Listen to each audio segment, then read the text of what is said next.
Bom dia a todos, bom dia a todas. Sejam todos muito bem-vindos. A gente está aqui no 7º encontro de mentoria coletiva. Para quem não me conhece, meu nome é Daiane Reis, eu sou diretora de conhecimento e comunicação da Comunitas. A Comunitas ela é uma organização da sociedade civil que desde 2013 a gente trabalha atuando diretamente na gestão pública, enfim, e por meio de fortalecimento de lideranças, por meio desses espaços de troca e consultorias, enfim, esse é o nosso objetivo, é o que a gente vem fazendo ao longo do tempo. E esse encontro de hoje, ele é o 7º, a gente tem mais 2 na semana que vem para falar de desenvolvimento econômico, a gente está falando sempre com atores diferentes, né, da gestão, e esse encontro aqui faz parte dessa jornada que a gente vem falando de plano de metas. Nosso objetivo é apoiar vocês nessa construção desse plano de metas para o governo. A gente está fazendo tanto essas mentorias coletivas com diversas prefeituras, mas também individuais com cada uma dessas prefeituras que se inscreveram nessa jornada. E esse espaço é de vocês, assim, a gente quer ouvi-los, a gente quer tirar dúvidas, a gente quer... O Pedro está aqui, né, Pedro? O Luiz também. A ideia é que vocês perguntem, que a gente consiga sair daqui hoje às 10 da manhã mais leves e com menos dúvidas, enfim. É isso, acho que sejam todos muito bem-vindos, aproveitem, e o Pedro e o Luiz vão tocar daqui para frente. Bom dia, viu, gente? Bom dia a todas e todos. A ideia aqui é a gente falar sobre gestão e planejamento na saúde. Vamos fazer uma conversa, o Luiz vai trazer um conteúdo bastante interessante para a gente. E vamos fazer uma conversa, tá? A ideia também é que a gente consiga trazer para a nossa conversa algumas das angústias e das necessidades que vocês têm tido nos municípios.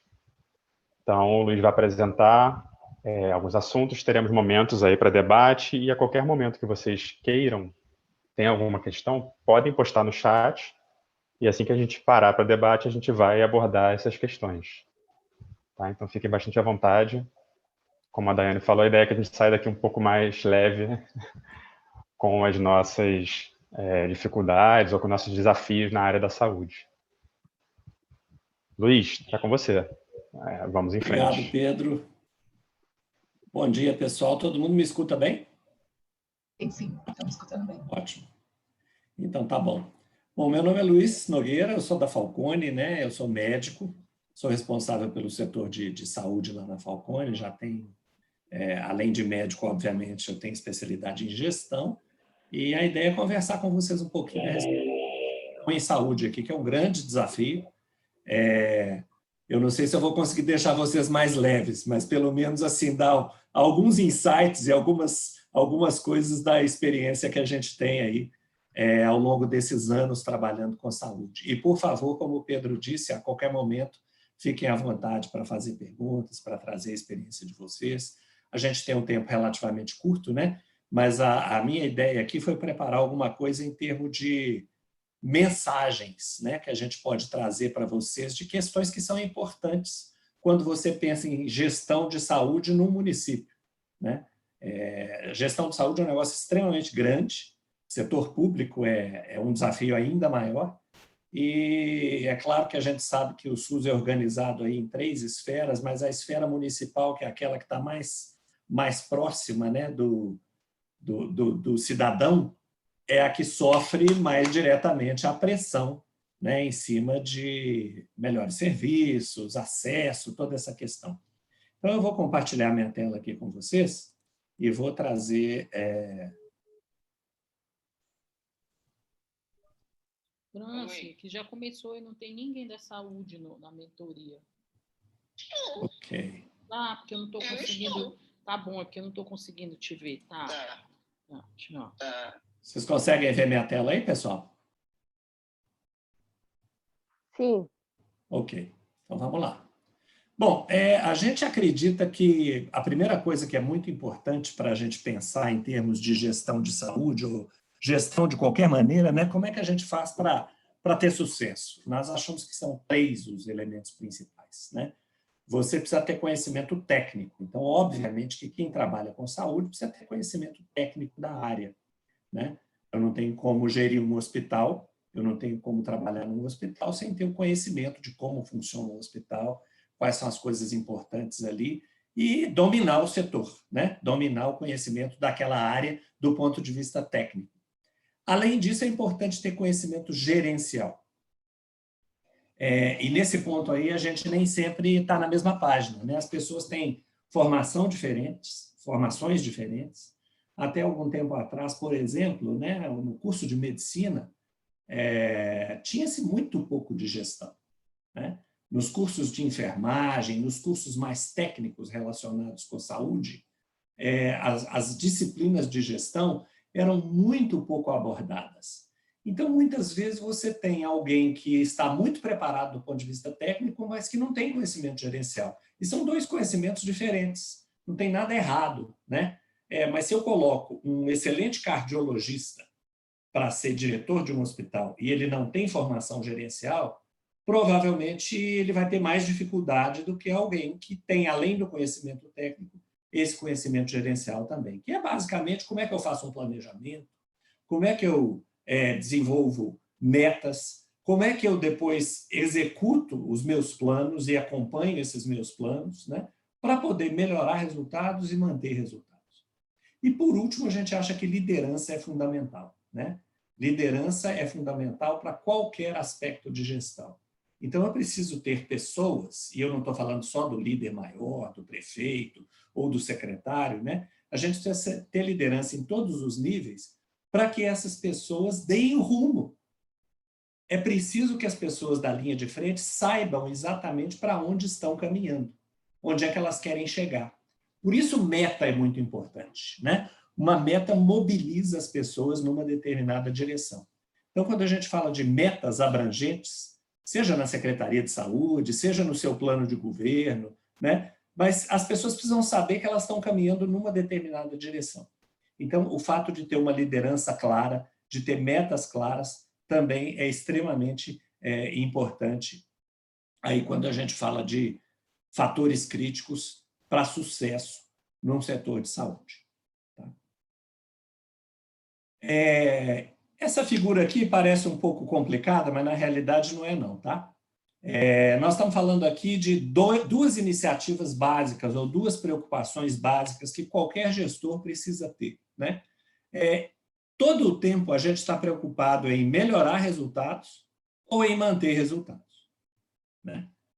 Quando eu estou falando em melhorar resultados, eu quero fazer melhor do que o que eu faço hoje. Então, eu preciso ter indicadores que vão me dizer como é que eu estou hoje, comparar esses indicadores com outras instituições ou outras informações que eu tenho de setores que fazem melhor que eu e definir a minha lacuna, né? Definir qual é o espaço de melhoria que eu tenho. Se eu quisesse ser a referência naquilo ali, quanto que falta para eu melhorar? E dentro dessa lacuna eu coloco uma meta de melhoria, seja para 6 meses, seja para 1 ano. Mas o meu objetivo, e o objetivo principal de qualquer gestor na área de saúde, é melhorar, né? Agora, uma vez atingindo essa meta de melhoria, gente, é preciso manter resultados. A gente acha que manter é natural, né? Que manter é meio que óbvio, mas gasta-se muito esforço para simplesmente manter os nossos resultados previsíveis, né? Por exemplo, eu viro para você e falo assim, quanto tempo demora um resultado de exame no seu laboratório? Na maioria das vezes, as pessoas vão dizer, varia muito. Depende. Depende de quem está lá no dia, depende se tem insumo, depende de um monte de coisa, né? Ou seja, a operação do meu laboratório não é previsível. Então, eu preciso ter uma rotina previsível para que eu consiga operar bem, né? Então, eu sempre começo o meu planejamento aqui em cima, né?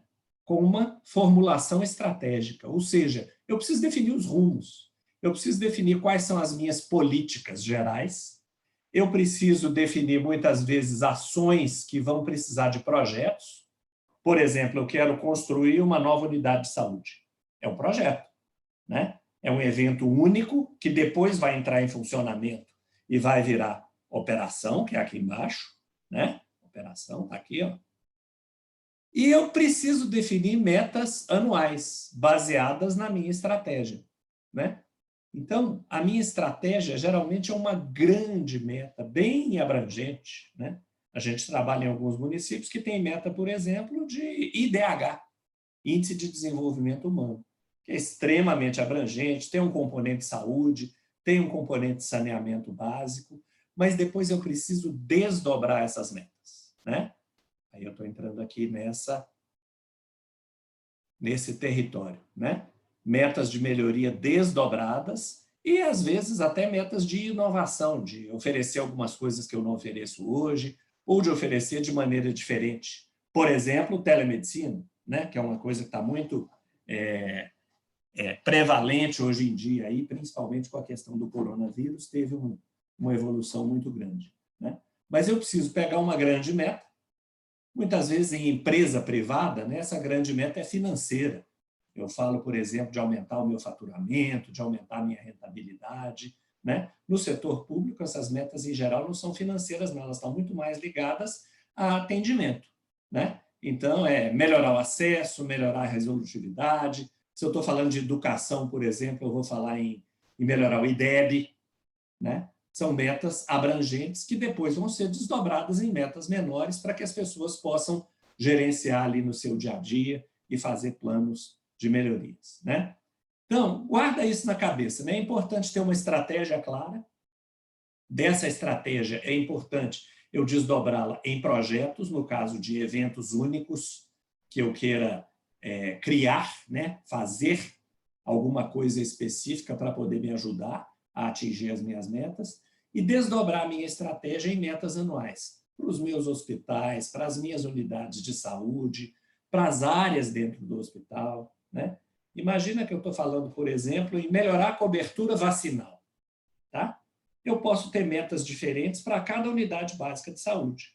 Pode ser que uma unidade básica tenha uma cobertura, uma área de abrangência, que tem uma cobertura lá muito boa. E uma outra unidade básica, próxima dela, não tenha uma cobertura tão boa assim. Obviamente que a meta para essas duas unidades vai ser diferente, né?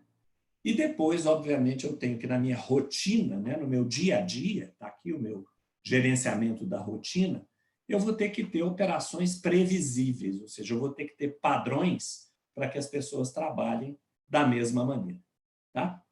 Queria ouvir vocês um pouquinho. O que vocês acham disso aí? Como é que são os desafios para fazer isso? Fiquem à vontade.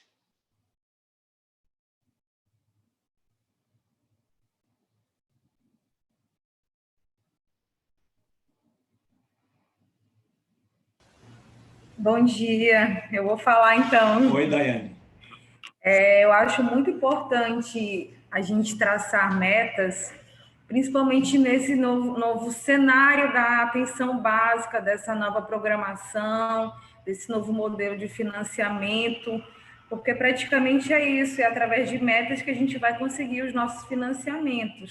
É isso. E vincularam também a parte da vacinação agora da Covid, que a gente tem que lançar no SIPNI, para acompanhar os nossos dados e passar para a população o quanto a gente está atingindo.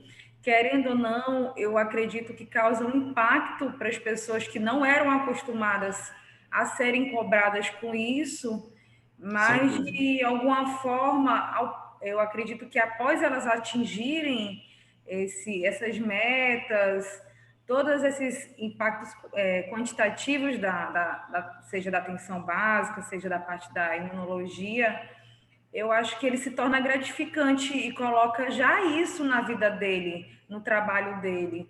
Então... Eu acho que você tem 100% de razão, porque a meta, ela mobiliza as pessoas, né? Ela te dá, assim, é como se ela te desse uma linha de chegada, né? Porque você está correndo, não sabe se está perto da chegada, se está longe da chegada, se vai chegar, se não vai, né? Então, a meta não, é um marco que está lá na frente para você atingir. Todo mundo gosta de atingir meta, né? É uma satisfação pessoal, como você disse. E, além disso, você trouxe uma questão muito importante, que é a questão da prestação de contas para a sociedade, né? Que, em última análise, gente, o nosso patrão é o cidadão que está lá pagando imposto, né? E nada mais justo do que eu, como servidor público, eu preste contas a ele de como é que eu estou usando o dinheiro dele. Então, se eu digo que eu atingi a minha meta de vacinação, por exemplo, que o meu município está muito bem em termos de cobertura vacinal, perfeito. Todo cidadão vai gostar de ouvir isso, né? Agora, se esse cidadão está completamente no escuro, ele vai começar a imaginar coisas, né? Então, tem esse aspecto da transparência que você trouxe aí, que é fundamental também. Obrigado, Daiane. Mais alguém? Bom dia. Oi, Francinete. Isso, de Abaetetuba, no Pará. Tudo bem? Tudo bom. Outro ponto que você abordou, que eu acho importantíssimo, é a questão das lideranças, que elas conheçam as metas, porque às vezes a gente vê em alguma... Eu estou no 3º mandato, né? Pela 3ª vez eleita prefeita, e às vezes as equipes elas não conhecem as metas da gestão, né? Então, se eu não conheço, eu não sei onde eu quero chegar, não sei onde eu vou partir. Principalmente quando se trata de uma região como a nossa, que ela, como o senhor acabou de colocar, ela tem metas diferenciadas, né? Aqui eu tenho ilhas, eu tenho unidade básica de saúde que estão na que a gente chama de território das águas, são 72 ilhas. Então, é lógico que as minhas metas para as ilhas, elas são diferentes das metas da cidade, que tem acesso com mais facilidade aos insumos, a profissionais de saúde, que é um problema sério, que eu até coloco aí como uma das perguntas, eu espero que a gente discuta mais tarde, é a forma de contratação, que é um nó para a nossa região, para atrair os profissionais para virem para a nossa região. Então, a liderança ela é fundamental. Eu peguei o diagnóstico e estava avaliando os dados de mortalidade infantil do município, o quanto em 2017 foi um ano, acho que foi 2017 que a gente observou que houve um aumento muito grande, né, na gestão anterior, tanto que o município tinha o selo Unicef por redução da mortalidade infantil, entre outras questões, e perdeu, e a gente atribui a isso. E, assim, muita gente não sabe disso. O que é que eu estou fazendo? Estou começando a reunir com os grupos. Essa segunda-feira a gente reuniu com os médicos da atenção básica para mostrar para os médicos quais são os nossos indicadores, mostrar para eles, por exemplo, que tem lá, parece que a gente não fez a oferição de pressão durante o ano passado inteiro, é impossível que não tenha sido feito. Qual é o problema? Onde está o problema? Alguém deixou de notar, entendeu? Então, eu acho que... Pois e você está falando de uma coisa que é fundamental, que é visibilidade. As pessoas precisam enxergar, né? É a mesma coisa de você tentar pilotar um avião sem ter um painel de controle ali na sua frente. Se você não tem nenhum indicador, você não sabe se você está indo bem ou está indo mal, né? E aí a gente percebe... Essa visibilidade, mostrar para todo mundo é ótimo. Os médicos ficaram surpresos. Ninguém tinha chamado os médicos para discutir indicadores, entendeu? E aí a gente está fazendo isso por setores, começando pelas coordenações e depois médicos, e vamos chamar os ACS, que são fundamentais. Perfeito. Sabe por quê? Porque senão o cara às vezes está lá na frente até muito bem intencionado, mas ele não sabe nem se ele está indo no caminho certo. De repente a meta é para cá e ele está indo para cá, né? Apesar da boa intenção. Ele não conhece a meta, ele não recebeu nenhum direcionamento, né? Então, por isso que a meta é importante. Obrigado, Francinete. Acho que você tocou num ponto importantíssimo aí. Vamos seguir mais um pouquinho, gente? Deixa eu compartilhar minha tela aqui de novo.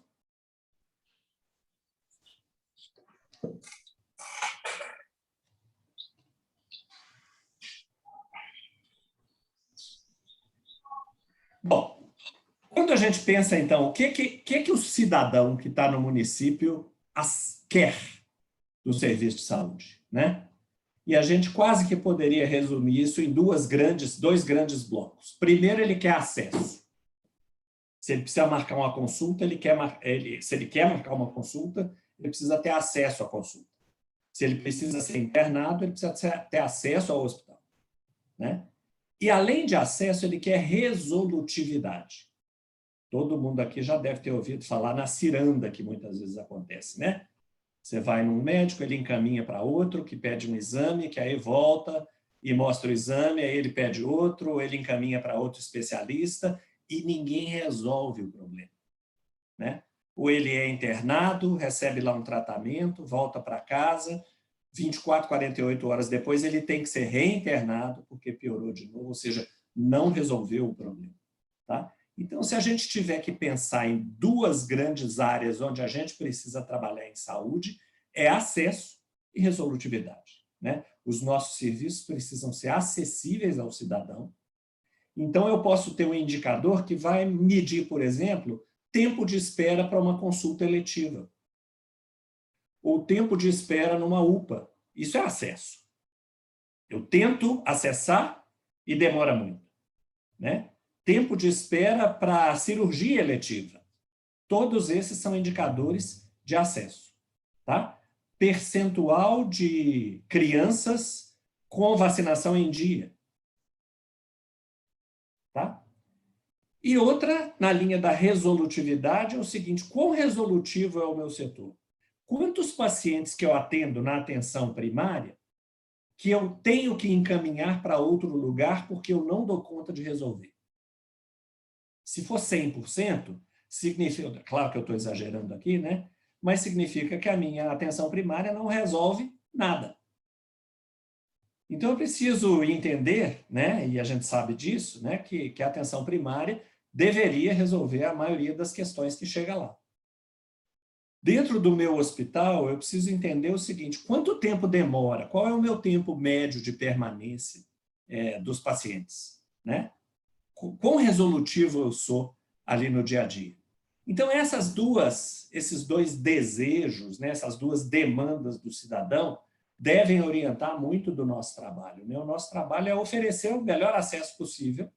Obviamente que a Francinete colocou lá, por exemplo, problemas de... Às vezes não tem médico, às vezes ela lá no Pará, que é uma região mais difícil de acesso e tal, o desafio dela para conseguir médicos para ir trabalhar lá é muito maior, né? E tem que pensar também na questão da resolutividade, tá? São dois aspectos importantes aí. Bom, vamos tentar pensar um pouquinho, então, no nosso sistema de saúde como um todo. Pensando aqui, então, no sistema de saúde, ele, obviamente, vai ter alguns processos que são finalísticos e outros processos que são de apoio, né? Quando a gente fala em cadeia de valor, é o seguinte: o que eu consigo realizar, qual que é o resultado, né, que eu consigo entregar a partir desses recursos que eu tenho aqui, tá? Quando eu falo de processos finalísticos, são aqueles ligados diretamente à prestação de serviços de saúde. Quando eu falo em processos de apoio, é tudo aquilo que eu preciso em termos de apoio administrativo, né? De pessoal, de finanças, de logística, de almoxarifado, tudo que eu preciso de infraestrutura, de apoio, para conseguir entregar processos finalísticos. Consulta médica, internação, administração de medicamentos, vacinação, né? E para isso, gente, é muito importante medir, né? E a gente mede algumas coisas, a gente precisa ter métricas, né? Métricas de satisfação do usuário. Vocês sabem quão satisfeitos ou não os usuários do município estão com o serviço de saúde de forma geral? Alguém já perguntou isso para o cidadão, né? E se não estão satisfeitos, com que aspecto eles não estão satisfeitos? Porque é daí que vão sair as nossas metas. Lembra que o nosso serviço de saúde existe para atender as necessidades do cidadão. Então, é muito importante que eu consiga utilizar os meus recursos da melhor maneira para poder atender essa necessidade, né? E os funcionários do setor, né? E os funcionários da saúde? Quão satisfeitos eles estão? O que eu posso fazer para melhorar o nível de satisfação deles? E da sociedade, de forma geral? É isso aí que garante, né? E a gente sabe que saúde, educação e segurança são as três principais preocupações dos cidadãos de maneira geral, né? E uma outra métrica que eu devo ter sempre em mente é o seguinte: o meu recurso vai ser sempre finito, né, gente? E a gente tem pressão cada vez maior por diminuir até recursos na saúde, né? Então, quão bem eu consigo utilizar os meus recursos? Quanto que eu gasto para entregar um determinado serviço e o que isso significa em relação a outros municípios que podem servir de referência, né? Porque eu preciso entregar um monte de coisa, ó, promoção, prevenção e assistência à saúde da população do município, né? Outra coisa que pode servir de indicador, de métrica para mim é o seguinte: quanto de recurso eu aplico no processo finalístico, que é o que interessa para o cidadão, e quanto que eu gasto em apoio? A gente sabe, por exemplo, que existem setores de saúde em que 70% do pessoal está alocado em apoio e só tem 30% na linha de frente atendendo a população. Tem alguma distorção aí. O apoio não pode ser muito maior, né, do que os processos, do que o pessoal alocado em processos finalísticos. Ou eu posso pensar em termos de recurso. Quanto que eu gasto com meus processos de apoio e quanto que efetivamente de dinheiro vai para o processo finalístico. Então, são algumas medidas que eu preciso começar a ter para conseguir entender melhor como é que está funcionando o meu serviço de saúde e de onde que podem vir metas de melhoria. Está aqui, ó, algumas funções, alguns resultados que se espera, e é mais ou menos isso, né, gente, no município. Prevenção, diagnóstico, assistência nos diversos níveis, saúde bucal, saúde mental, saúde do trabalhador, né? Vários níveis de complexidade aqui, vigilância sanitária, epidemiológica, ambiental, reabilitação, né? Tem um monte de coisa aqui que eu preciso entregar. E, para isso, eu conto muitas vezes com serviços próprios, serviços conveniados, e, obviamente, eu vou precisar contar com recursos, né? Que vêm das 3 esferas de governo aí, como vocês sabem muito bem. Vamos dar mais uma paradinha para a conversa? Alguém quer comentar alguma coisa? Bom dia. Oi, Gustavo. Tudo bem? Eu sou vice-prefeito aqui de Curvelo, Luiz Paulo, nem o secretário de Saúde puderam participar dessa reunião. Eu estou participando e, como eu sou dentista, já até fui dentista da rede por um tempo, eu conheço um pouco do nosso sistema de saúde aqui no município. Uhum. E eu gostei muito do que você disse, né? É muito esclarecedor, e principalmente com relação a essa ciranda que acontece no município. Ela é difícil de interromper essa ciranda, e em se tratando de metas, eu não disse antes, você disse antes, mas eu acho que no planejamento da saúde do município, por exemplo, aqui nós temos 3 hospitais, que são filantrópicos, e a prefeitura ajuda muito mesmo, mas eu vejo que o planejamento de cada um, eles não se comunicam, sabe? Então, às vezes, a gente tenta ampliar o número de estratégias de saúde da família, tenta fazer uma coisa legal na atenção básica, e aí, quando a gente enxerga a atenção terciária, está lá na frente, eles têm um planejamento diferente e não se comunicam. Não está integrado, vagas, né? O número de vagas para atendimento é bem pequeno e acaba que gera uma insatisfação muito grande por nós termos o serviço aqui, não termos vaga para atender as pessoas, e acaba que a gente tem que encaminhar para a nossa capital, que é Belo Horizonte, nossa referência, para ser atendido, e a demora é muito grande. Uhum. E voltando em relação aos processos, a gente tem aqui no município tentado reestruturar muito essas pessoas de apoio, principalmente nessa época de pandemia, para que os profissionais se sintam seguros para realizar o atendimento inicial e final também, né? E essa vacinação agora, ela está tornando isso possível, voltar a uma certa normalidade para o atendimento do público.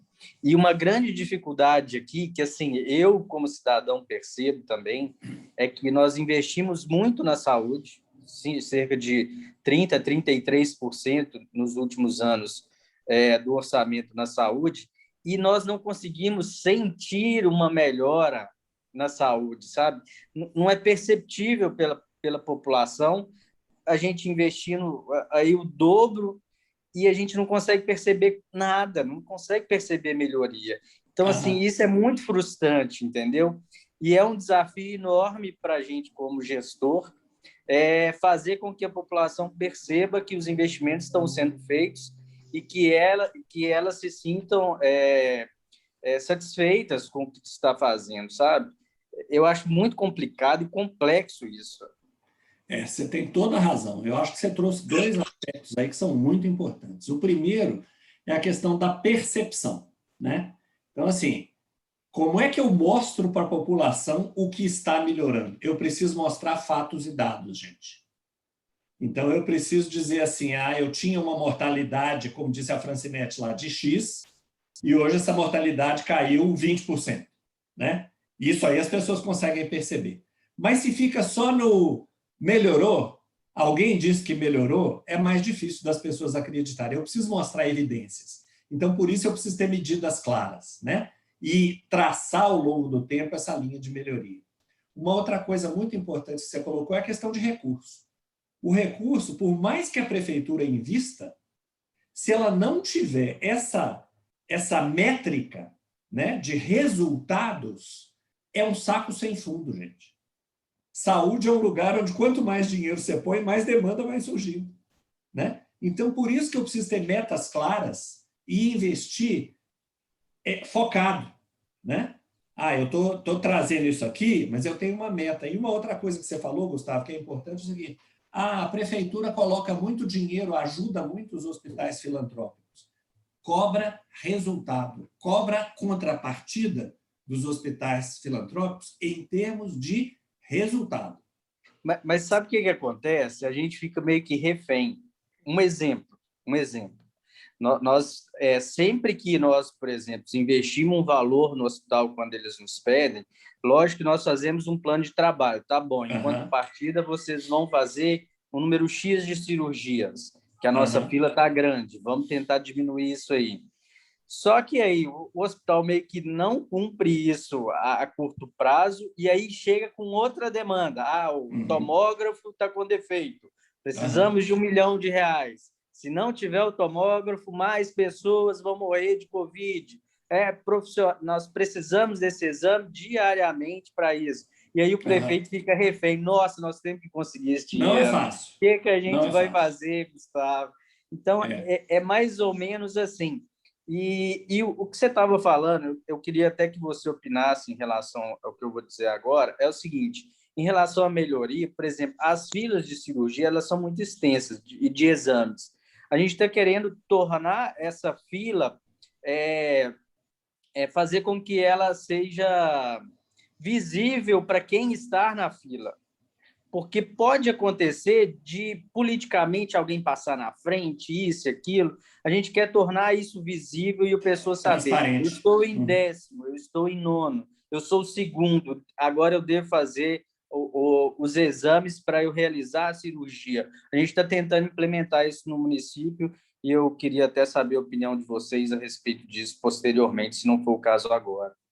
Não, eu acho que nós podemos falar disso agora sim. Eu acho que transparência é fundamental, né? Eu acho que essa consciência, né, gente, que a gente está aqui para servir, a gente é servidor, né, municipal, nada mais justo do que eu mostrar para o cidadão, se eu coloquei esse cidadão numa fila, por que ele não pode enxergar? Nós estamos falando aqui de visibilidade, nós estamos falando de indicador, né? Eu sou totalmente favorável, Gustavo, a que ele saiba onde é que ele está na fila. E é uma maneira também de eu mostrar para as pessoas que essa fila está andando, né? Então, à medida que eu coloco isso num portal, num local onde eles tenham acesso, eu acho que só tem benefício. Só tem benefício, né? Porque, às vezes, quando ele não tem visibilidade, ele vai dizer assim, essa fila não anda. Agora, se ele está em 50º lugar e daí a pouco ele pula para o 48, para o 45, né? Para o 38, aí ele está vendo que a fila está andando. Ou seja, as coisas estão acontecendo. Se ele não tem visibilidade nenhuma, para ele não aconteceu nada. Né? Mais alguma coisa, pessoal? Ou seguimos? Eu queria trazer um exemplo muito rápido. Diga, Pedro. É o Pedro falando sobre essa questão da comunicação e da transparência. Gustavo, nós trabalhamos há um tempo atrás num estado e esse projeto envolveu o estado e os municípios. O projeto, inicialmente, ele tratou de usar o recurso da saúde de forma mais eficiente. Aí ele gerou uma economia. No primeiro momento, o que se comunicou para a população foi a Secretaria de Saúde, junto com os municípios, gera uma economia na saúde de tantos milhões. E aí o que veio em resposta da população e da mídia, né, foi, vocês estão reduzindo, estão piorando, reduzindo o gasto da saúde, o investimento da saúde. Aí não foi uma comunicação muito interessante. Num segundo momento, o projeto tratou de uma série de melhorias na regulação, enfim, na regulação do acesso, e aí o que foi de comunicação para a população foi justamente a construção de um portal onde todas as economias eram mostradas em conjunto com as melhorias. Uma das melhorias era justamente a gestão das filas. As filas passaram a ser visíveis, né? Em cada município, no estado, quanto era a produção daquele conjunto de municípios com o estado. A reverberação dessa comunicação do gasto junto com a produção, com as filas, com o atendimento, com as melhorias, foi extremamente positiva. Tá? Então, acho que o ponto, né, o que eu queria trazer comunicação é importantíssimo. Tendo uma estratégia, ela funciona muito bem. Né? Em princípio, temos que comunicar tudo, porque o recurso é da população, a saúde é da população, mas uma estratégia de comunicação que amarre todos esses pontos é bem importante. Forma de comunicar, né, Pedro? Um super esforço que a gente fez para ser mais eficiente saiu pela culatra, né? Uhum. Mas aí, quando a gente mostra por que a gente está sendo mais eficiente, para aumentar o investimento em outras áreas, resolver outras questões, aí sim, funcionou nesse caso. Então, só para deixar esse caso, esse ponto crítico aí da comunicação. Legal, importante sim. Obrigado, Pedro. Vamos seguir mais um pouquinho aqui, pessoal? Bom,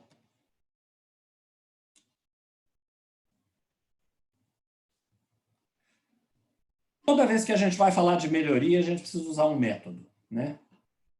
Provavelmente todos vocês já ouviram falar do PDCA como método de trabalho para eu atingir uma meta.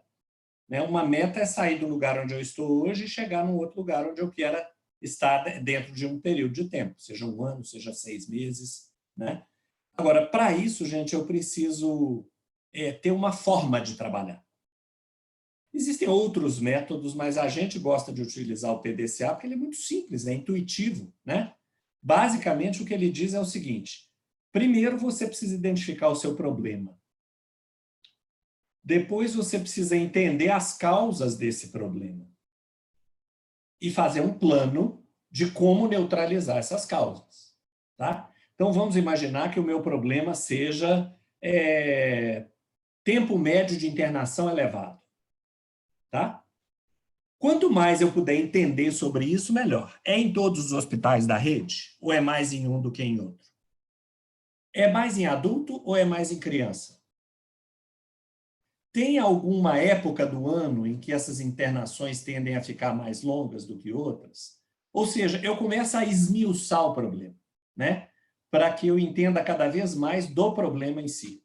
Então, muitas vezes, em vez de falar de tempo elevado de internação, eu vou falar de tempo elevado de internação de pacientes pós-operatórios no Hospital X.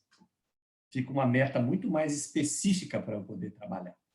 Aí eu passo a entender as causas, né? Por que está acontecendo esse tempo elevado de internação? Aí eu vou conversar com as pessoas, eu vou atrás de dados, etc., para entender quais as causas que estão gerando esse tempo elevado de internação. E, por último, eu faço um plano de ação. Né? Ou seja, como é que eu vou lidar com essas causas? Muitas vezes, uma das causas é, por exemplo, demora na emissão do laudo de raio-x de controle. O cara foi operado, ele precisa fazer vamos imaginar um hospital ortopédico, por exemplo, uma cirurgia ortopédica. Ele foi operado, ele precisa de um raio-x de controle para ver se a fratura foi reduzida corretamente, por exemplo, e demora o laudo. Tá? E ele está lá internado esperando. Essa pode ser uma das causas. Né? Então, onde é que eu tenho que atuar? Uma das ações do meu plano é reduzir o tempo de emissão do laudo de raio-x. Tá? E, obviamente, que todo problema complexo, gente, não tem uma causa só, né? Ele é o resultado de uma combinação de causas. Então, no meu plano de ação, eu vou abordar todas as causas possíveis que estejam gerando esse problema para poder ter o resultado, né? Então, eu falei aqui do planejamento, tá? Etapa P do PDCA, né? Depois vem a etapa D, de DO, né? Que é a execução.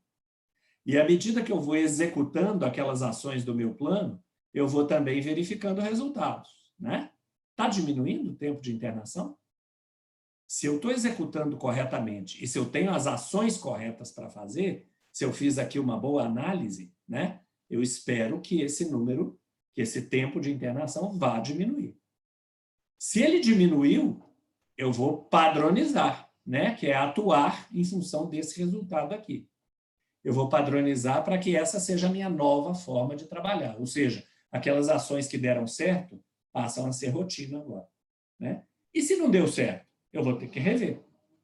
Atuar em função do resultado negativo é rever as minhas análises, o meu plano, propor novas ações até que eu consiga resolver, né? Então, é só uma forma estruturada de você lidar com metas, mas lembra que vai ser muito importante, primeiro, você identificar os problemas, entender melhor o problema, torná-lo mais específico possível e ir atrás das causas. Lembrando que problema complexo sempre vai ser resultado de uma combinação de causas. Aí é importante você ter um bom plano, gerenciar o seu bom plano para que ele possa ser executado e verificar os resultados aí. Obviamente que para verificar resultado, você precisa de métricas, você precisa medir, né? Então, eu preciso saber quanto que era o meu tempo de internação antes e como é que ele está se comportando agora. Se ele está reduzindo em função das ações que eu estou implementando. Ok? Então, gente, metas devem sempre estar nas funções de um sistema. Ou seja, se eu tenho um sistema de saúde cuja função é entregar saúde para a população, eu preciso ter metas que tenham a ver com essa saúde entregue para a população. Tá? Essas metas devem ser divulgadas, devem ser entendidas e aceitas por todo mundo envolvido, né? Elas devem ser desafiadoras, né? Elas devem demandar conhecimento novo. O que é isso? As pessoas precisam saber que elas vão precisar correr atrás de alguma coisa. Porque se eu dou uma meta e a pessoa consegue atingir do nada, é porque aquilo ali não vai exigir nenhum esforço, né? Agora, além de ser desafiadora, ela tem que ser viável, senão as pessoas vão ficar desencorajadas, vão olhar para o número e vão dizer assim, a gente não consegue chegar lá nunca, não vou nem tentar. Então, ela precisa enxergar que dá para fazer. Tá?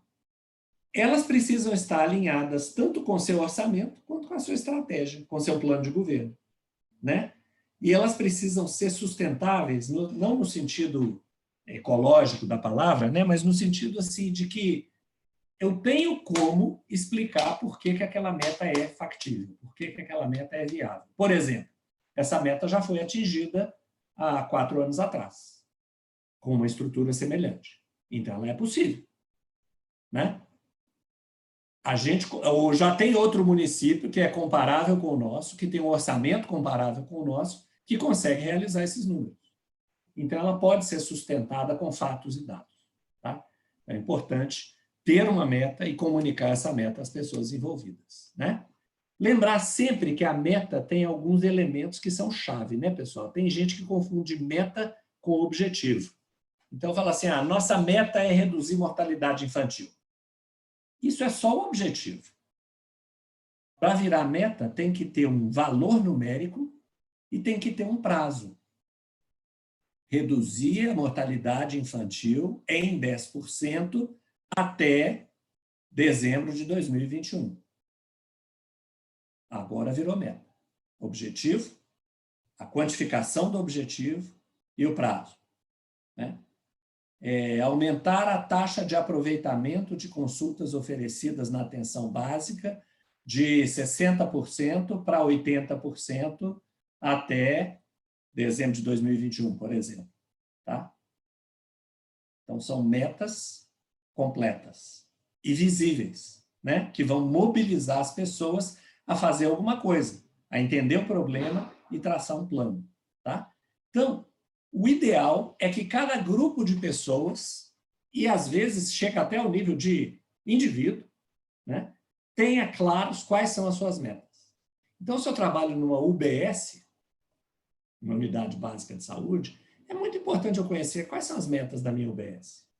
De repente, é cobertura de visitas do PSF, né?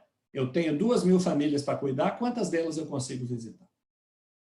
De repente é cobertura vacinal, de repente é tempo de espera para consulta, e por aí vai, né, gente? Vai depender daquilo que hoje é problema, daquilo que hoje não está satisfazendo a população, né? Entender as causas, fazer um plano e traçar uma meta. Tá? Então, o que é problema para nós? Problema vai ser sempre um efeito, né? Um resultado indesejável. É alguma coisa do qual a população reclama, que a população está insatisfeita, né? E o processo é as causas que levam àquilo, tá? Então, a gente costuma dizer que a gente sempre parte do efeito, do problema, para chegar nas causas, tá? O que acontece quando a gente tenta resolver o problema sem entender muito bem as causas? A gente pode dar tiro no lugar errado e gastar munição à toa, né? Vamos imaginar aqui uma situação. Eu estou tendo, por exemplo, uma fila muito grande de cirurgia, tá? Aí eu falo o seguinte, vou contratar mais cirurgiões. Tá, mas eu preciso entender o problema melhor. Quem falou que a causa é falta de cirurgião? Pode ter outras causas? O atraso nas cirurgias? Pode ter várias outras. Pode ser falta de cirurgião, mas pode ser falta de sala. Pode ser falta de equipamento. Pode ser que o sistema de agendamento não está bom, não está eficiente, né? Pode ser que eu precise introduzir um mecanismo de fazer um pré-operatório antes do paciente chegar no hospital, para poder agilizar. Pode ser um monte de coisas, gente, e muito provavelmente vai ser uma combinação de coisas.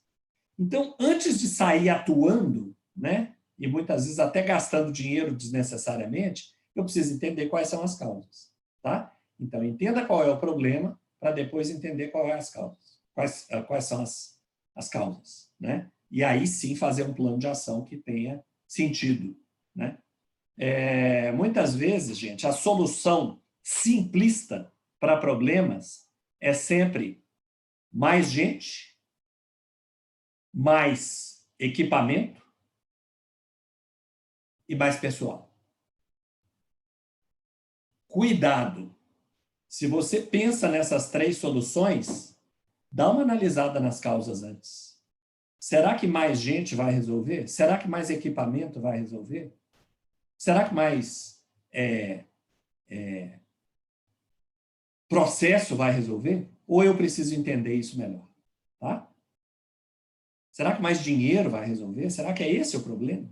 Então, vamos entender bem o problema antes de, às vezes, partir para uma solução que não vai ser, na realidade, uma solução, né? Ou vai ser um paliativo. Então, essa fase de analisar as causas e de, na hora de construir o plano, endereçar essas causas é fundamental para nós. Tá? Então, problemas, eles estão nos fins. As metas, então, devem ser fixadas nos fins, nos resultados que a gente pretende.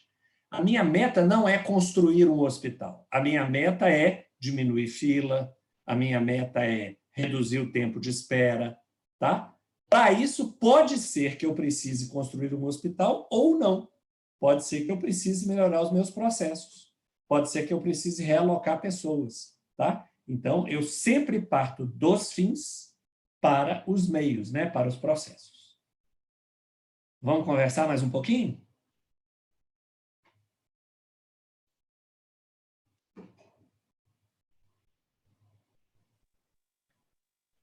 Algum comentário aí?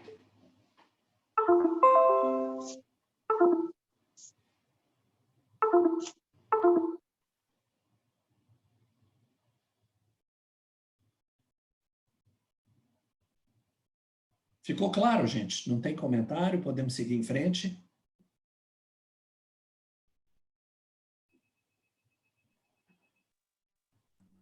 É de Wilson de Ananindel, acabou de levantar a mão. Tudo bem, posso falar? Pode falar, Ed. Pode, eu não estou te vendo. Ah, já vi, já vi. Tudo bem, bom? Ed? Tudo bom. Tudo bem. Eu acho que é bastante complexo o que tu estavas comentando. Nesse momento, eu estava dando uma pensada em relação a esse processo todo de imunização, né? A gente já vem, nesses últimos anos, nunca deixamos de ter uma política forte em relação ao processo de imunização no Brasil, mas, inevitavelmente, vínhamos tendo uma diminuição das pessoas imunizadas com mudanças de práticas. Então, a gente não tinha problema de dinheiro, não temos problema de pessoal, e começamos a pecar, provavelmente, não que seja o setor saúde pecando, mas no processo de convencimento da importância da imunização das pessoas, né? E, nesse momento, isso está posto, né? Não, e parece-me que, com tudo que vem acontecendo, ainda é necessário se afirmar na necessidade de imunização. Eu acho que isso parece brincadeira, né? Parece brincadeira, mas não temos nenhum dos três pontos desse momento, né? A gente não temos um problema de gente, nós vacinamos aí há 40 anos, nós temos um problema de equipamento, seja ele qual seja, estrutural, de pessoal, vacinamos, o próprio processo de 40 anos diz isso, e nem dinheiro, né? Mas a gente tem um problema de comunicação e que começa dentro até das escolas, de lembrar dos nossos 40 anos, dos 60 anos do Brasil, as pessoas perderam essa questão do lapso temporal e inevitavelmente, se afastaram da necessidade da imunização, e isso absurdamente está posto hoje. Uma outra questão é que, como você falou, a gente vive dentro do SUS uma questão de uma demanda tão brutal por serviços, sejam eles fomentados pela própria necessidade social das pessoas, sejam eles fomentados pela própria escassez, algumas pelo próprio Google, que eu brinco, as pessoas vão lá e leem e acham que tem uma demanda de saúde. Com certeza. Né? E a gente... É verdade. E a gente ligar esses pontos é algo muito complexo, né? Então, para a gente não entrar na questão de custos, eu sempre falo o seguinte: a gente tem de olhar mais para dentro da gestão, porque quando a gente pensa no município, a gente pensa como algo muito simplório. Olha, eu tenho uma questão, um sistema que eu acho absolutamente engraçada, é quando teve esse negócio, vamos zerar a fila, nós vamos zerar a fila. Eu entendo isso como uma jogada absolutamente de marketing hoje. A gente não avalia que a gente tem estabelecimentos, quando os estabelecimentos todos dentro de um mesmo território estão sob a mesma gestão, isso pode parecer simples, mas são gerências diferentes, às vezes um hospital estadual, outro é federal, outro tem gerência municipal. Isso, inevitavelmente, ligar estas pontas é absolutamente hoje... Eu acho que a gente não tem sido competente para ligar essas pontas. Né? Eu desconheço processos que tenham sido competentes para ligar essas pontas das diferentes gerências. Temos convênios e contratos no Sistema Único de Saúde, até porque a nossa legislação não foi criada para fazer convênios e contratos, e por mais boa vontade que tenhamos, a gente fica preso à legislação atual. Os próprios processos contratualizados, eles trazem lógicas diferentes dependendo do tipo de prestador que nós temos, se é com fins lucrativos, sem fins lucrativos. Então, a gente precisa... E eles têm outros interesses, né, Ed? Eles são... Administração é diferente e tal. Administração é diferente, coisas diferentes. Então, e aí com processos de trabalho distintos, e a gente interligar essas pontas é de uma complexidade absurda e que às vezes é visto com mais ingestão de dinheiro e não vai resolver. Não tem resolvido. Dinheiro não vai resolver. Não vai resolver. É uma parte da equação, que é muito uma parte, mas é uma parte. Uma parte, no exemplo que eu estou colocando, sempre faço o debate que a gente precisa de muito mais dinheiro no sistema, precisamos de melhorar nossa gestão, mas tem processos de gestão que são absolutamente complexos. Tá? Perfeito. Comentário para a gente avançar aqui no debate. Obrigado. Muito bom, muito bom. Eu acho que você tocou em alguns pontos importantes aí. Essa questão da conscientização da população, da necessidade de vacina, né, gente? É tão complexa, tem tanta coisa envolvida aí, né? Até a postura, né, dos nossos líderes, muitas vezes pode influenciar. Quando você diz, por exemplo, que as pessoas, em relação à Covid, por exemplo, né, o jovem, em geral, não se contamina, ou se contamina, mas não adoece, né? Você, muitas vezes, está desencorajando isso aí. Então, a gente precisa pensar muito bem. Como você disse, um lapso histórico aí, né? Quer dizer, eu sou do tempo que ainda havia paralisia infantil, né? Poliomielite. Então, assim, a erradicação da polio foi uma grande conquista. Essa geração mais nova talvez não se lembre de nada disso e nem estudou isso. Então, não sabe o valor que é ter uma vacina de pólio, né, que previne uma doença terrível. Então, assim, tem um monte de fatores envolvidos aí.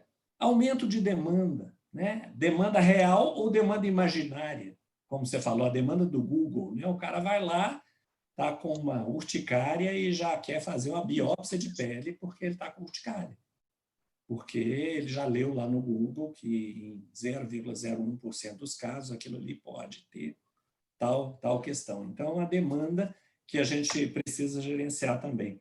E essa questão da coordenação, para mim, da sincronia dos serviços, ela é absolutamente fundamental, né? Não é fácil você ter um sistema teoricamente único, né, de saúde, onde você tem, por exemplo, um monte de conveniados, cada um com interesses diferentes, né?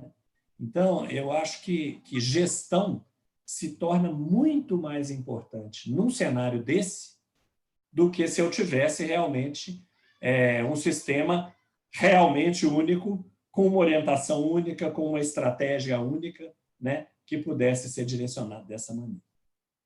Muito bom. Ok, vamos seguir mais um pouquinho aqui. Oi? Vamos seguir mais um pouquinho? Professor. Diga. Primeiro, eu queria parabenizá-lo pela presença. Zé Ricardo, prefeito de Igarapava. Igarapava fica onde, Zé Ricardo? Isso.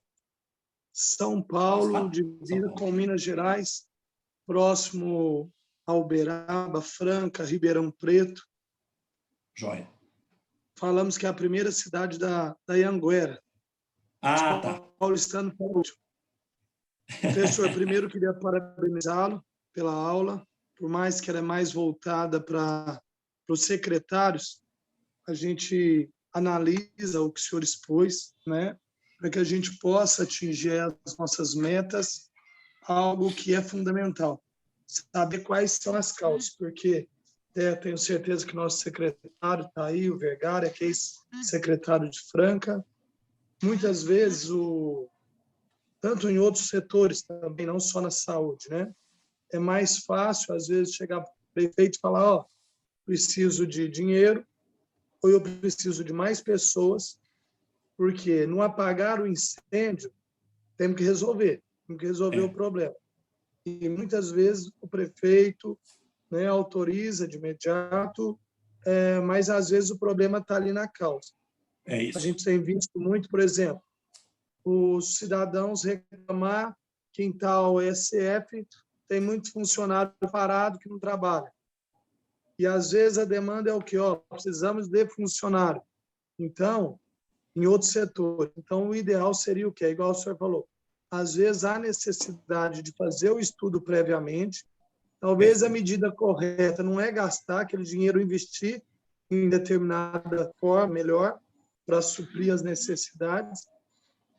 Às vezes o fato de realocar um funcionário resolve o problema, né? Então, exatamente. Queria parabenizar que essa reflexão que o senhor faz, com que nós tenhamos, ela é importante para que a gente possa reconduzir nesse novo mandato com planejamento melhor, com estratégia melhor, que possamos, né, trabalhar junto com os secretários, servidores, identificar onde está o problema desse servidor também, igual o senhor falou, para que ele possa trabalhar né, de forma melhor aí para a sociedade. Então, queria parabenizar e, como diz, corroborar com o que o senhor falou, que realmente, às vezes, falta esse estudo mais técnico aí nas causas, porque a gente, às vezes, quer resolver o problema colocando dinheiro, mais equipamento, mais pessoal, e, às vezes, o problema não está aí.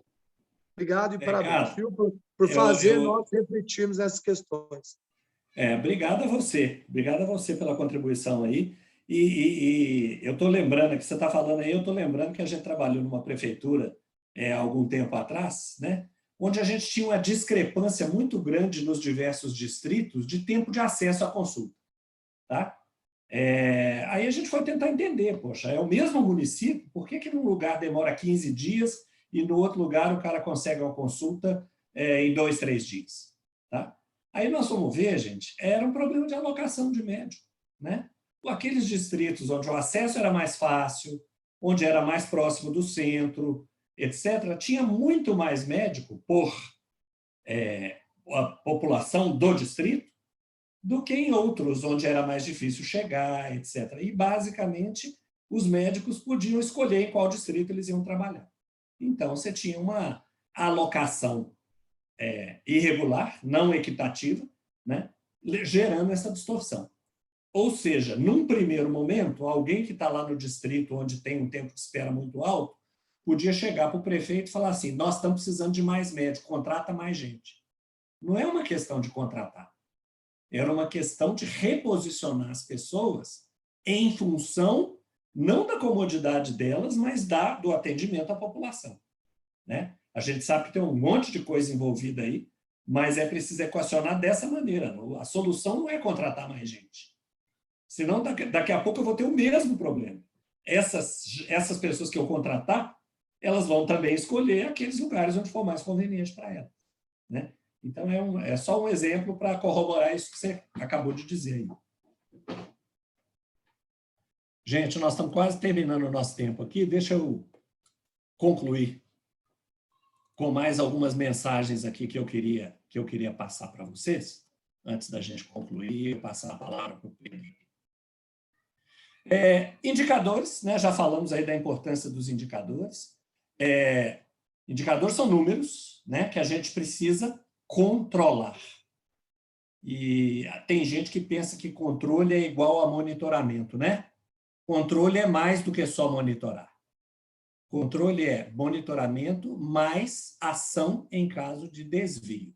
Ou seja, quando eu estou controlando um resultado, toda vez que ele sai da faixa desejável, eu tenho que tomar ação. Porque tem gente que às vezes só olha para o painel de controle, né? Os números estão piorando. Tá bom, estão piorando. E eu vou fazer o quê a respeito? Né?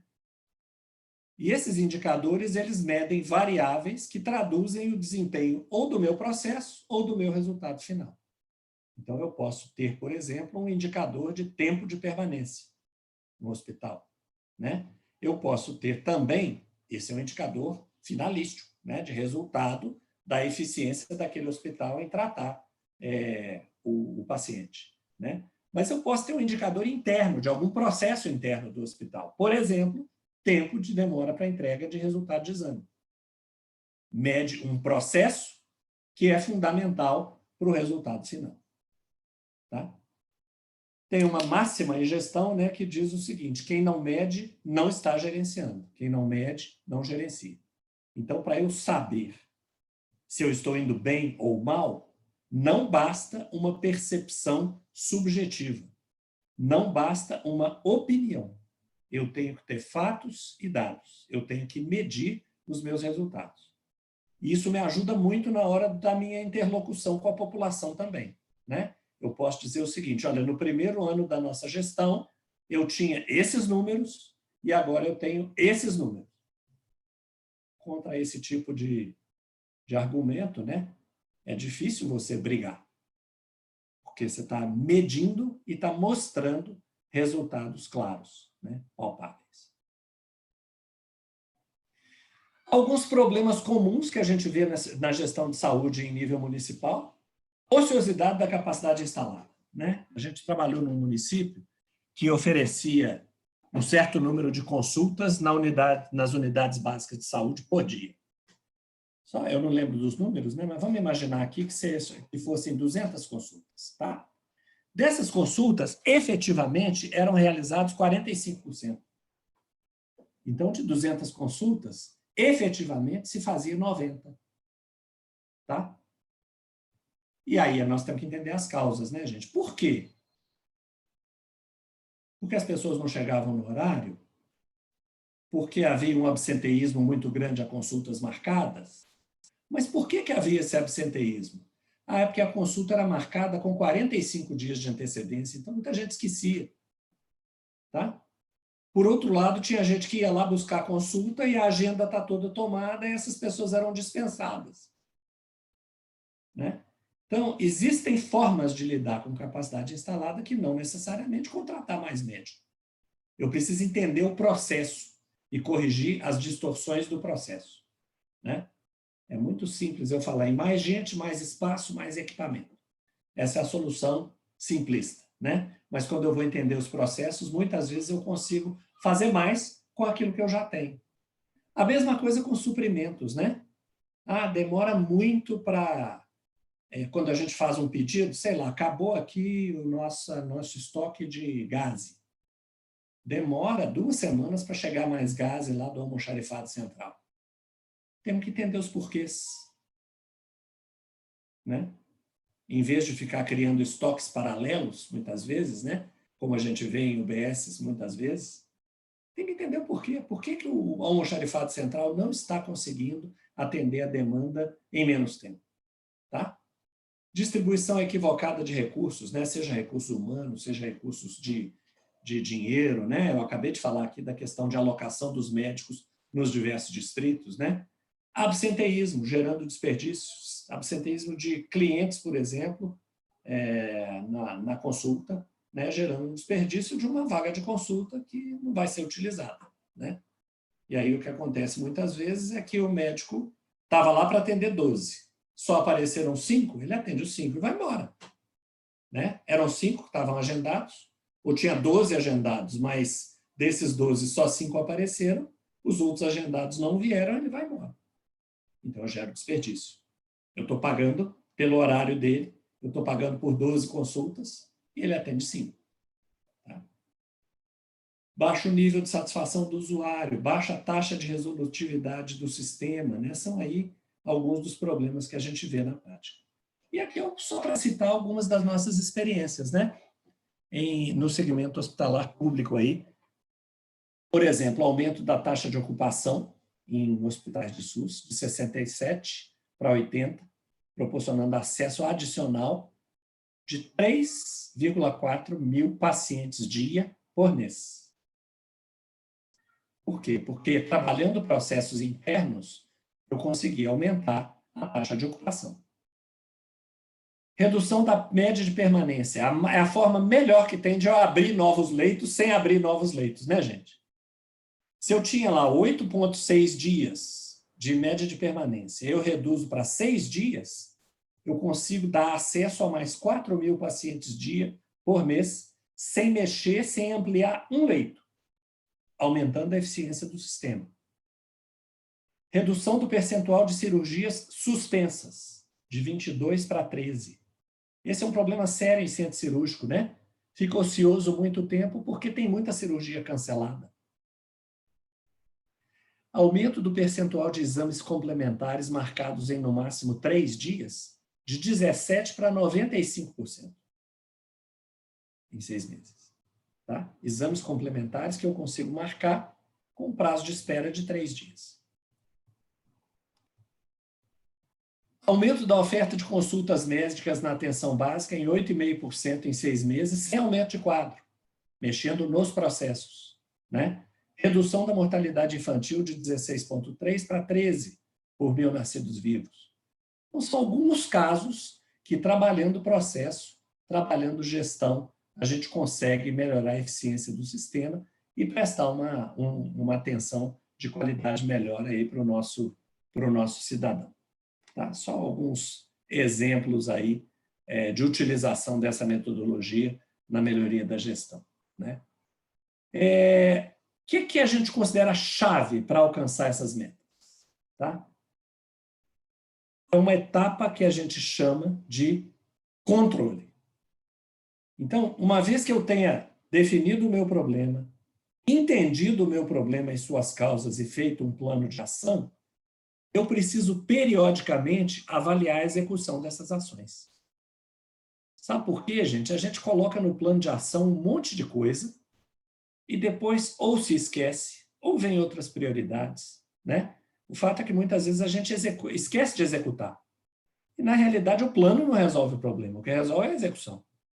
Então, eu preciso avaliar a execução das ações, avaliar e comparar os meus resultados através dos indicadores, ou seja, os resultados estão melhorando em função das ações, né? Essas ações estão sendo efetivas. E se tiver desvios, seja na execução das ações, seja nos resultados, eu preciso propor ações adicionais, né? Então, é esse trabalho de formiga do dia a dia, de verificar o atingimento das metas, verificar se as ações estão sendo executadas conforme o combinado, é isso que vai nos levar a resultado. Não existe resultado mágico. Resultado é resultado de trabalho, de suor, de pequenas ações. A combinação desse trabalho de formiga do dia a dia é que chega a resultados muito maiores no final. Gente, o que eu tinha de mensagem para passar para vocês era isso. Queria ouvir vocês agora, se tem alguma pergunta, se tem alguma colocação a mais. E a partir daí, Pedro, você fica à vontade para conduzir.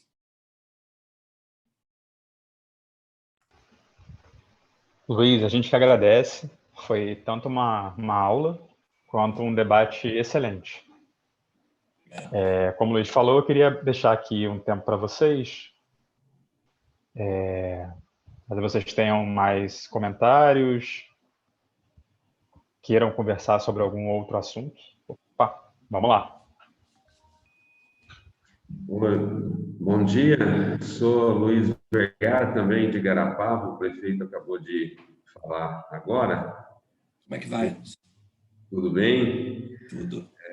Luiz, é muito importante a gente trocar essas informações aí e a gente busca caminho, né? Quando a gente fala de problema, causa, efeito, satisfação da população, o problema maior no momento é que a população acaba não entendendo a capacidade de cada município, a capacidade financeira, de investimento, de recursos humanos, né?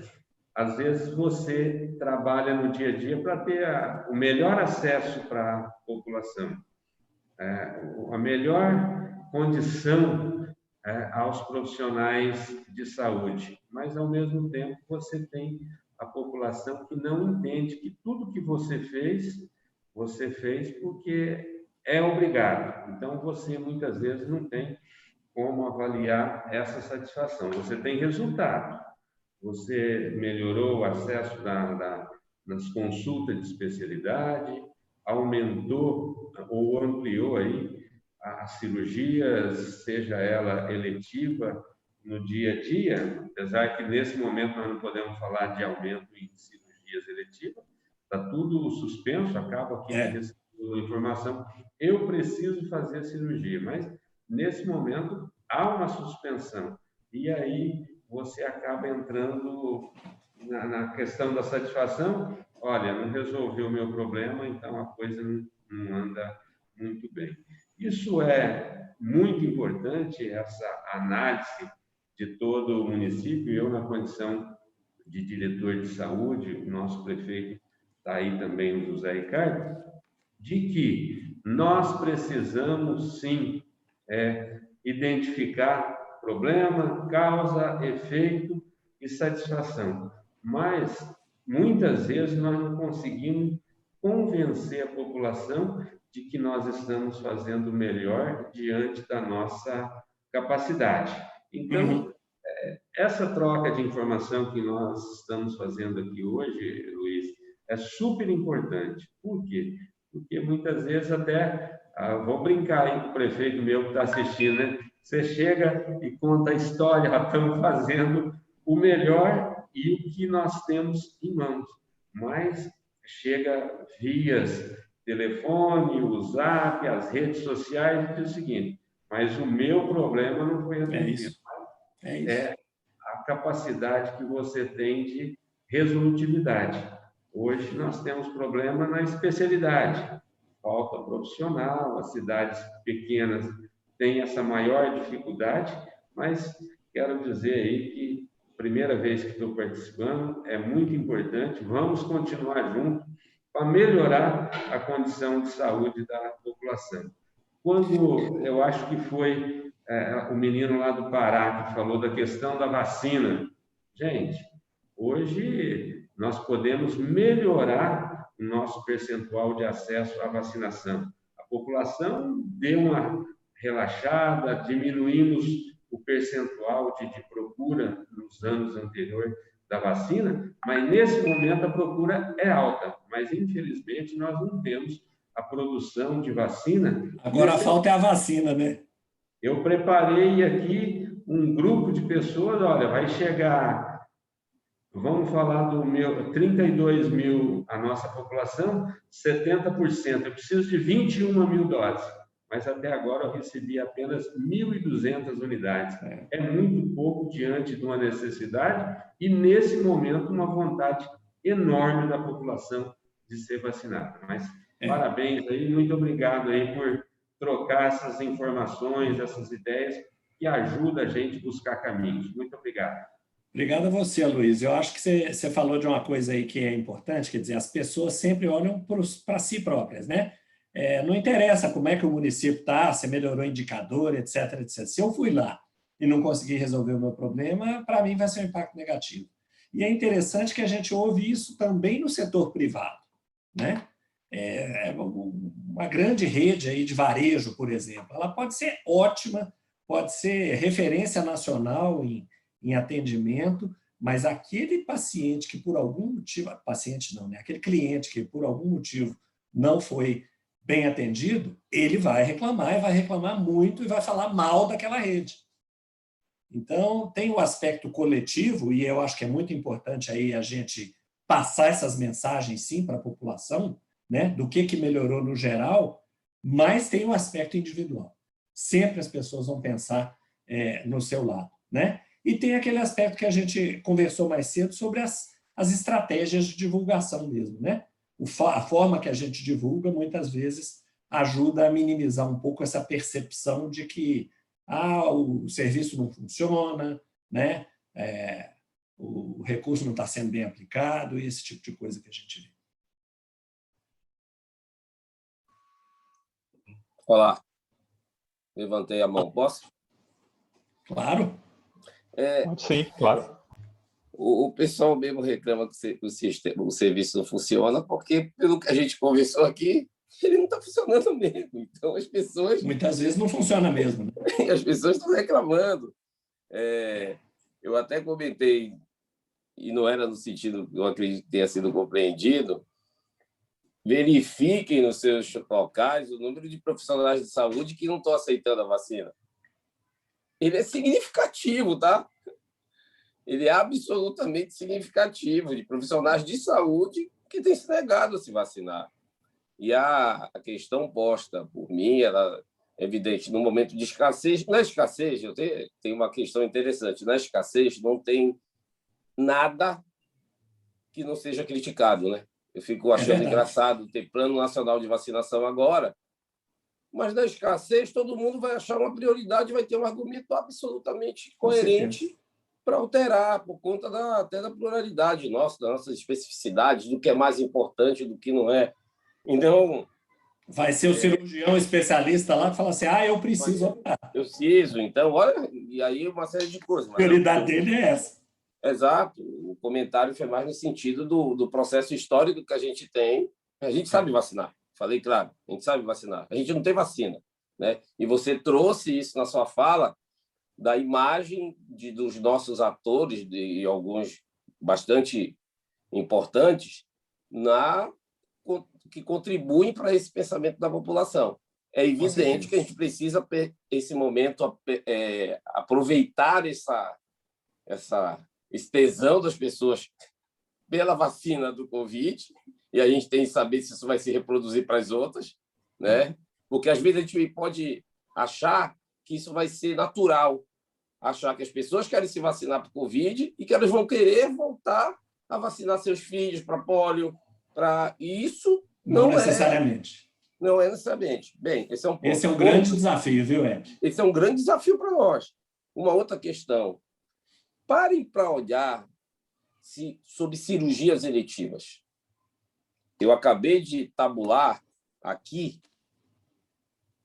por informações do setor privado, hospitais conveniados com o SUS que paralisaram as cirurgias eletivas, porque a gente, quando fala do sistema, é aquilo que eu falei, a gente mistura tudo. Os hospitais públicos, pressionados pelo Covid, paralisaram suas cirurgias eletivas. Os hospitais privados, conveniados com o SUS, aproveitaram e fizeram o quê? Paralisaram suas cirurgias pelo SUS. Pelo SUS. E esse paciente que não tem acesso mais no hospital privado, público, está indo pagar do setor privado. O setor privado está realizando cirurgias eletivas. Entendeu? Aproveitando para ganhar dinheiro. Para ganhar dinheiro. E o cidadão, depois, sai metendo o cacete. E aí que eu digo, com toda razão, dizendo o seguinte, eu não pude me operar pelo SUS e fui me operar naquele hospital que é conveniado. Então, as falas, quando são postas, a gente pensa como um todo funcionando de forma integral. E não é assim. É meio Frankenstein, né? Hospitais privados conveniados com o SUS, hospitais dito filantrópicos conveniados com o SUS. Então, isso era só uma questão para a gente tomar cuidado e olhar para o nosso processo, aquilo que eu falei. Às vezes o hospital estava aproveitando, porque o hospital público tem porta aberta. Eu também me fechei, porque ninguém mais quer fazer cirurgias eletivas por causa da pandemia. Mas o setor privado lá pago, se eu chegar a pagar, eu vou ter a cirurgia. E só uma questão, é lógico que foi um número, mas que eu sempre brinco. A gente, quando fala de taxa de ocupação, média de permanência, eu sempre digo, quando a gente olha para dentro do hospital, a gente pensa que é só uma coisa, né? Mas o protocolo de trabalho, o processo de trabalho da equipe de cirurgia geral é uma coisa, da UTI neonatal é uma, da UTI adulta é outra. É isso aí. É uma complexidade. São mundos distintos. Eu até brinquei. Espera aí, essa taxa de ocupação de 67,3 para 80, eu espero que não tenha sido na UTI, que eu sempre brinco. E todos os estudos, quanto menor a taxa de ocupação for de uma UTI, melhor é. Isso. Melhor é. Isso aí, toda a literatura prova isso. Agora, média permanência. Mas a questão aí é o seguinte, quando você tem uma pressão de demanda, sim, a taxa de ocupação mais alta é favorável. Né? Falando desse momento, eu concordo. Por isso que é só um comentário. Eu acho que é legal. Obrigado. Tchau. Obrigado a você, Ed. Professor. Diga. Uma pergunta que ainda não foi tratada, que eu vi uma notícia hoje, que o Senado está aí para aprovar as compras das vacinas por parte do Estado e município. Queria saber, na visão do senhor, o que isso melhoraria para os municípios e o que acarretaria de eventual prejuízo para os municípios que têm menor condição econômica para adquirir a vacina. E se essa autorização afetará os municípios que não têm condições no que diz respeito à própria distribuição por parte do Estado, na visão do senhor. Zé Ricardo, essa é uma questão extremamente complexa. Eu vou emitir aqui a minha opinião pessoal, realmente, né? Primeiro, eu acho que esse é um movimento reativo a uma ineficiência do Ministério em fazer o papel dele, né? Que seria de fornecer as vacinas. Como está lento, né? Como tem uma série de dificuldades aí no processo, existe um movimento de governadores e prefeitos, principalmente de cidades maiores, né, para comprar independentemente. E eu creio que pode ser uma solução para alguns, mas uma solução reativa, uma resposta a uma dificuldade do Ministério em cumprir o papel dele, né? Não acho que é para todos, vai ter muito município que, como você disse, não vai ter condição de comprar, e eu creio que isso vai criar um problema maior, porque o cidadão que mora num município que não pôde, por algum motivo, comprar, ele vai ter que depender do Ministério da Saúde e esperar o tempo que for para poder ser vacinado, né? Enquanto que o outro vai ter um acesso mais rápido, porque aquele município conseguiu comprar, além de uma série de complicações de viagem, né, de pessoas de um município para outro para tentar se vacinar, uma série de coisas aí. Mas, para mim, isso é tudo sintoma, né, de uma dificuldade inicial de coordenação e de planejamento do Ministério da Saúde, que é a quem compete de direito a aquisição de vacina, como sempre foi no Brasil, né? Como sempre foi, o Ministério é que fornece as vacinas para os estados e municípios e eles, então, aplicam na população.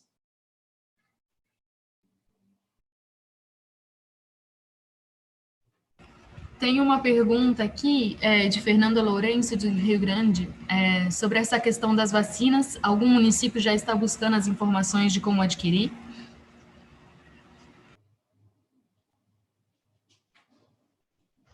Acho que essa pergunta seria mais para os próprios participantes, né? Pelo que eu... Exato. Eu entendi isso. Se tiver algum Sim, caso que isso queira mesmo. comentar aqui, ok.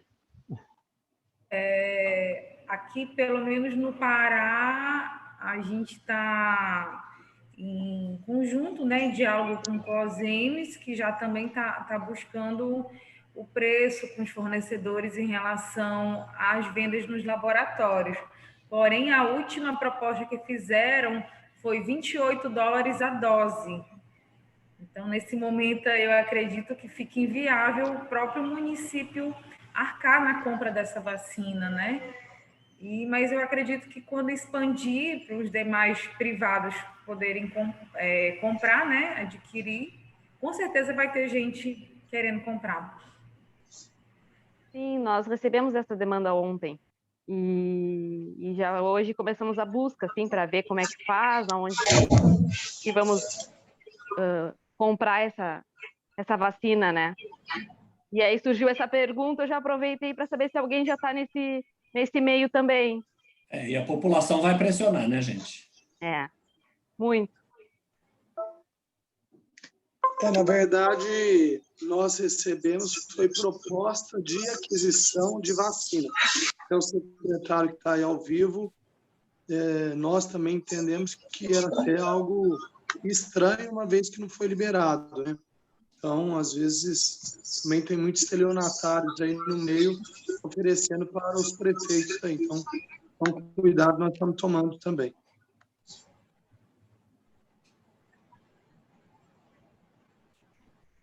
Eu acho que o Rafael de Curvelo ia falar. Rafael, quer falar?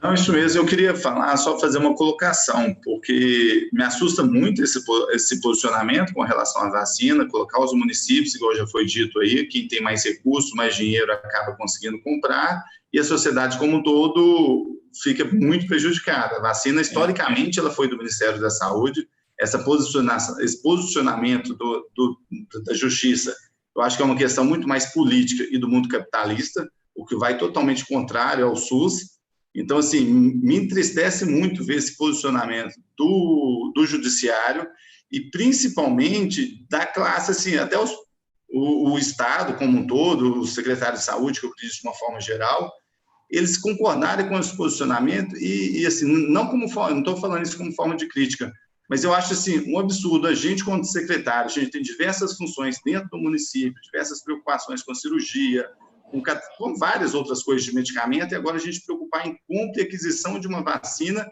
que o mundo inteiro está correndo atrás e criou uma forma assim, quem tem dinheiro, assim, vai acabar virando isso, quem tem dinheiro tem a vacina, quem não tem, aguarda o Ministério o dia que chegar. Então, eu acho que deveria existir uma frente para questionar muito esse posicionamento e essa liberdade para quem tem dinheiro ter acesso à vacina. Essa é a minha preocupação, é o meu anseio. Vai criar conflito, né? Vai criar conflito e... Muitos conflitos, muitos mesmo, muitos. E o judiciário nunca serviu tanto. Não. E talvez o importante fosse justamente pressionar de volta, né? Pressionar o Ministério, quer dizer, isso é atribuição do Ministério, então vamos pressionar para conseguir, mas a gente sabe que não é fácil, não. Isso só para falar um comentário rápido, concordar totalmente com a fala do secretário de Saúde de Curvelo, tá? Eu acho que isso aí foi mais, eu tenho falando assim maldosamente, eu acho que agora o STF vai poder comprar suas vacinas, né? Já que eles não puderam furar a fila lá atrás, vão poder comprar a vacina deles. E eu espero, sinceramente, que o CONAS e o CONASEMES tenham uma postura, mantenham suas posturas históricas de se manifestarem contrário a essa possibilidade aventada. Porque, como foi posto há pouco, isso vai gerar uma pressão absurda, porque a população vai entender isso como deve entender, como um direito seu, e vai cobrar os municípios, independente da capacidade financeira ou não dele, vai dizer. O cidadão não quer nem saber. E o cidadão está certo, eu sempre digo isso, o cidadão está certo. O cidadão está certo, ele vai fazer uma cobrança, e eu espero, pelo menos que o CONASEMES, aí falando por um cara que sempre viveu dentro do movimento municipalista da saúde, mantenha seu histórico de defender o Sistema Único de Saúde com as responsabilidades que cabem a cada um. Eu acho um absurdo isso também. Colaboro com a fala do... Acho que, inclusive, a fala da Daiane, que a secretária aqui deu, vem reforçar. Quer dizer, a gente está falando algo em torno aí de R$300 as 2 doses, o que torna absolutamente inviável a aquisição. Ou vai ser a aquisição para gerar pequenos grupos. Isso. É o que vai acontecer. Acho que a fala da Daiane vai só colaborar com isso. Quer dizer, é inviável totalmente isso, ou procurarmos vacinas que não tem nenhuma... Apesar que a gente está num achismo total hoje, né? Mas é por aí. Obrigado. Pessoal... Esse posicionamento... Só um minutinho. Para mim, esse posicionamento do STF vai gerar uma expectativa negativa na população usuária, como gerou há muito tempo, há muitos anos, o sistema público municipal de saúde vem sofrendo com a judicialização de medicamentos de alto custo. Se espalha essa notícia de que os municípios terão uma determinada liberdade para aquisição do imunobiológico contra a Covid-19, fatalmente isso vai abrir brecha para judicializar a saúde na esfera municipal, e a gente bem sabe que o ente federal e o ente estadual muitas vezes não se solidarizam nessas demandas contra os municípios. Desculpe, Pedro, mas eu não tinha pedido licença para falar antes. Não, tranquilo, sem problema. Sabemos que o assunto é extremamente crítico, mas tendo em vista aí o objetivo e o tempo também, né? E o assunto não vai se esgotar aqui, né? Eu acho que valem outros debates sobre isso, vale a mobilização. Caso seja realmente necessário os municípios darem conta dessa situação, nós podemos fazer conversas sobre modelos de compras coletivas ou, eventualmente, consórcio, algum tipo de processo que amenize, né, a necessidade de dar conta dessa situação. Eu só queria retornar um pouco para o assunto abordado pelo Luiz e entender se vocês têm mais alguma questão aí sobre gestão e planejamento na saúde, tá? E acho que fica com a gente aqui pensar em possíveis encaminhamentos para esse assunto específico das vacinas, né? Vocês têm mais algum ponto sobre gestão e planejamento? Senão eu gostaria de encerrar falando um pouco sobre indicadores, né? Sobre um diagnóstico que nós preparamos, mas não só isso, sobre dados de forma geral na saúde.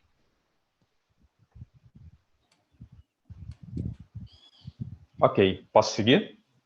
Vou seguir aqui.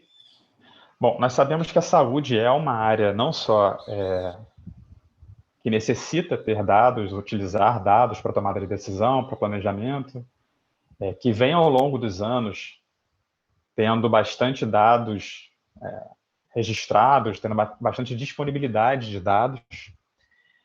O que a gente gostaria de fazer no trabalho com vocês é tentar apoiar no uso desses dados, tá? Não apenas na existência dos dados. Aí, por isso eu queria mostrar aqui duas principais fontes. Uma delas nós preparamos e outra não fomos nós, não é nossa, mas é um portal bastante interessante, especificamente sobre a questão da Covid. Então eu vou começar por esse, inclusive, já que o assunto está quente aqui. Bom, sobre Covid, especificamente, existe um portal chamado Corona Cidades. Se alguém não estiver vendo minha tela, por favor, me avise. O portal Corona Cidades, muito provavelmente, ele não vai dar conta do assunto da compra da vacina, tá? Acho que não é o objeto aqui, embora ele tenha notícias, ele tenha informações sobre todos os processos atrelados a isso. Mas ele foi um portal construído lá no comecinho da pandemia com o objetivo de apoiar os municípios na gestão das questões ligadas à pandemia, inclusive a vacinação. Então, vocês podem acessar, ele é um portal aberto, totalmente gratuito, o município pode se cadastrar ou simplesmente usar as ferramentas, navegando aqui no portal, e lá a gente vai ter desde curso online para vacinação, ferramenta de cálculo dos grupos prioritários, até outras ferramentas sobre a Covid no município, né? Indicadores de isolamento, indicadores de contágio, de óbitos, ele vai ter uma série de informações bastante relevantes. E ferramentas, né? A gente tem ferramentas aqui, por exemplo, para geração de protocolos e para simulação do retorno às aulas, né? Que é a Escola Segura. Tem checklist para diagnosticar o nível de preparo do município no enfrentamento da Covid, né? Isso foi uma ferramenta lançada lá atrás, mas que ainda é bastante atual, tendo em vista que a pandemia não terminou, né? E teremos aí pelo menos alguns meses, se não pelo menos o ano todo, nessa situação. Então, assim, só queria deixar esse portal como dica de informações específicas para a pandemia. Nós não replicamos as informações que estão aqui para vocês por razões óbvias, né? A utilização disso no portal é muito mais dinâmica e é muito mais completa nesse caso. Tá? Vou parar um pouquinho, se vocês quiserem tirar alguma dúvida aqui sobre o portal, acho que é bem objetivo, né? Vou mandar o endereço aí para vocês. A intenção aqui é mais apoiar essas discussões e as informações em relação à Covid. Ok? Bom, em relação aos diagnósticos que nós preparamos, qual é a função do diagnóstico? Como eu falei, a saúde é uma área que tem muitos dados. Nós temos, no mínimo, 2 portais, eu vou dizer assim, né? Ou sites, ou bases de dados bastante relevantes para a saúde, que são o próprio Tabnet, né? Nós temos aqui dados referentes a diversas temáticas. Infelizmente, dados sobre o ISAB são mais difíceis. O ICESAB, desculpa. O Luiz falou sobre falar um pouco sobre as internações sensíveis à atenção básica, que são um indicador, né, uma forma interessante da gente ver a resolutividade do sistema no nível do município, mas, infelizmente, os indicadores de CESAB ainda são um pouco mais difíceis de encontrar, né, boas bases atualizadas. Geralmente, os municípios fazem muito essa avaliação do ICESAB no próprio município. Tá? E aí eu queria parar um pouquinho e até perguntar aí, humildemente, para o Luiz, se a gente tem alguma outra base centralizada, se você conhece uma base centralizada do ICESAB, que a gente possa, de repente, complementar no diagnóstico e repassar isso para os municípios, porque nós não conseguimos até o momento. Tá? Os dados que nós tínhamos eram bastante defasados e de poucos municípios. Luiz, você conhece alguma outra base interessante para a gente poder complementar? Que aí já fica a dica aqui para todo mundo.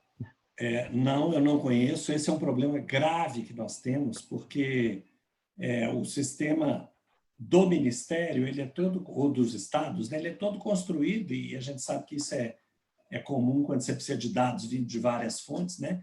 Ele é todo construído a partir do input das pessoas. Então, a gente sabe que existem municípios que têm mais dificuldade em trazer, consolidar e informar os seus dados, e isso aí, na hora que você consolida, você tem problemas realmente, e a atualização fica muito mais complicada, e até a confiabilidade dos dados comprometido mesmo, né? O que a gente costuma fazer muitas vezes é recorrer a bases de dados regionais ou às vezes até municipais mesmo e fazendo esse trabalho de formiga, de ir pegando um por um, né? Porque você não tem uma base consolidada, atualizada ou confiável. Tá bom, Luiz, te agradeço.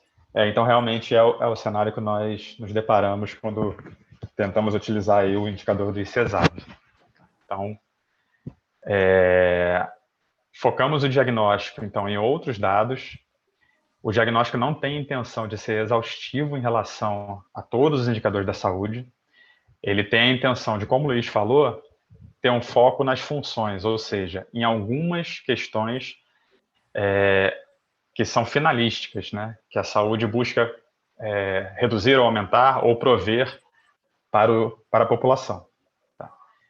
Então, nós preparamos 3 principais grupos. Os indicadores de mortalidade, e aí nós destacamos a mortalidade infantil, né, já que é uma questão muito própria do município. E aí, em relação à mortalidade infantil, nós avaliamos os históricos. Ainda não temos dados de 2020, tá? Infelizmente. Esses dados devem aparecer aí um pouco mais para frente, até o meio do ano. Destacamos também as mortalidades infantis por municípios comparáveis. O que a gente chama de município comparável aqui?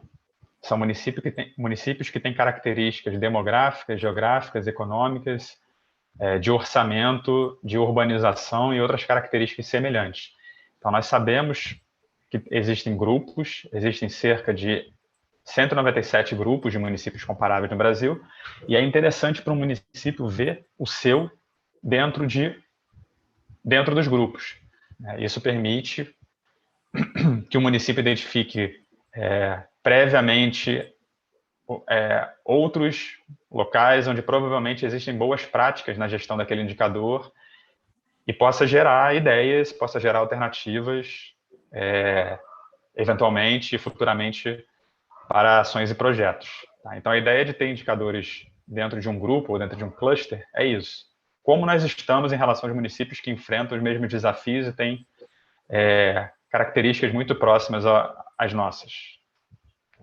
Tá? E nós pegamos longevidade. Os indicadores de longevidade eles estão também desatualizados. Eu vou até mudar aqui um pouco. Eles estão desatualizados e eles geralmente não estão no nível de todos os municípios. Tá? Vocês podem ver aqui do lado que a base que existe hoje, base de longevidade, ela está no nível dos estados. Nós deixamos de qualquer forma porque é uma aproximação da longevidade municipal. Claro que as taxas de mortalidade, que são os outros indicadores que a gente está trazendo, influenciam bastante nesse número, tá? Mas é uma aproximação, e entendemos que seria melhor ter esse número do que não ter nenhum. O segundo grupo de indicadores que nós preparamos dizem respeito às coberturas, tanto da atenção básica quanto de saúde da família, que também são questões bem sensíveis dentro dos municípios. Então, aqui a gente tem as coberturas em si, a evolução dela ao longo dos anos. A gente vê indicadores diferentes, né? A gente destaca aí a cobertura da atenção básica e da saúde da família. Vê muita diferença entre os municípios do Brasil. A gente já viu aqui números de 90%, 95%, já viu números de 20%, 30%, 40%. Tá? Destacamos os indicadores de equipes de atenção básica e de saúde da família, que tem a ver com a cobertura, né? Já são uma abertura do índice de cobertura, e a cobertura vacinal, tá? Que são indicadores importantes aí nesse momento.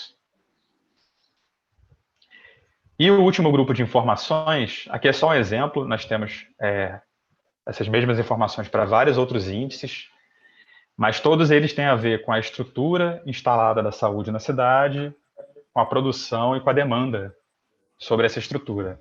Então, aqui eu estou pegando só o exemplo das internações, das AIHs aprovadas, e aí nós temos dados bem atualizados, né, porque geralmente os dados de produção são mais atualizados, dos tempos médios de permanência e dos óbitos hospitalares.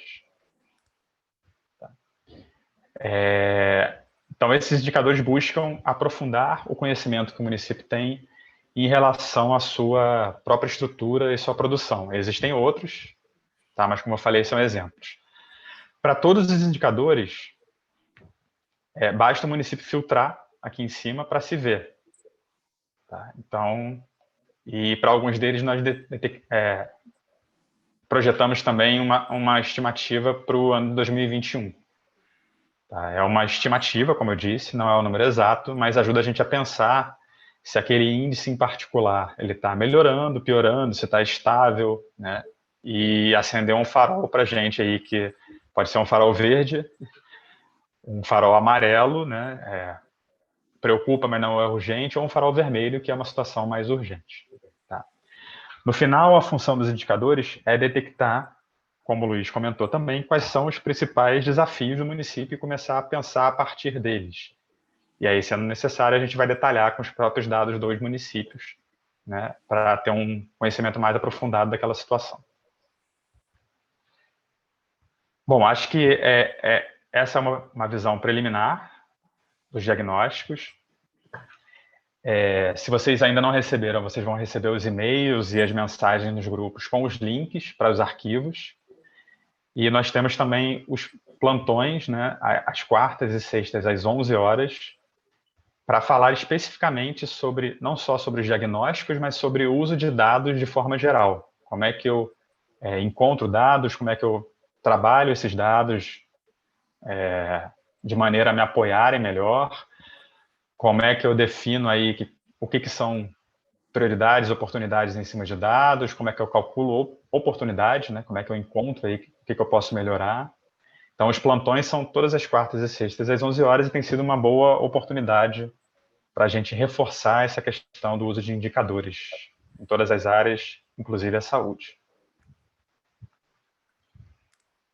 Pessoal, eu sei que eu fui rápido, não queria me alongar muito aí no tempo da mentoria, tá? Mas queria também entender se, mesmo nessa apresentação mais preliminar, vocês têm alguma questão em relação aos dados, alguma dúvida? Ou se entenderam quando vão ser os plantões específicos sobre os dados, para a gente estar bem organizado nesse sentido. O Ed está com a mão levantada, não sei se você... Não, era só uma contribuição. A gente tem no site do CONASEMES, Conselho Nacional de Secretarias Municipais de Saúde, um painel de apoio à gestão. E lá ele está bem melhor organizado e atualizado em relação a algumas informações. E aí, como o Pedro, né? Esqueci o nome, estava falando, estabelecimento de saúde, a evolução do teto de média e alta complexidade, leitos hospitalares e equipamentos em uso, emendas parlamentares, tem outras informações que eu acho que contribuem nesse momento. E em relação ao que está daquele site lá, que é do próprio Ministério, está bem mais atualizado. Pode ser um outro link para contribuir aí com a discussão. Tá ótimo, eu te agradeço. Nós cruzamos alguns dados do Tabnet com dados do Conasems, e quando eles estavam mais atualizados, nós utilizamos o mais atualizado. Tá? De qualquer forma, lá tem mais dados do que nós estamos utilizando aqui. Lá, a base deles é bem mais detalhada. A ideia do diagnóstico aqui é trazer, como o Luiz falou, né, a visão do resultado macro da saúde. Né?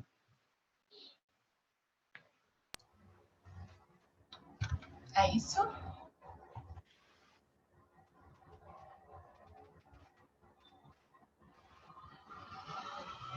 Por mim é isso. Se o pessoal tiver mais algum comentário, estamos abertos aqui a fazer uma última conversa, se não... Bacana. Bom, acho que é isso então, né, gente? Vamos... Peraí. Eu perdi aqui a tela. Bom, é isso. Obrigada, Pedro. Obrigada, Luiz. Luiz, que aula que você deu hoje, hein? Fiquei bastante feliz de te ouvir, porque realmente foi muito bacana, né, Pedro? A gente estava aqui falando no grupo, gente, muito bom ouvir. Você achou que a gente não ia ser mais leve? Pelo menos da minha parte, a gente saiu mais leve. Que bom.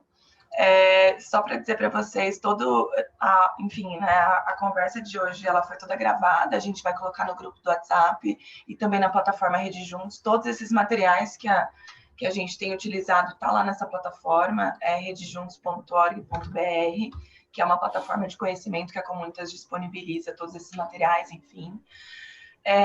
Lembrando que na próxima semana a gente vai ter as nossas 2 últimas mentorias que vai falar sobre desenvolvimento econômico.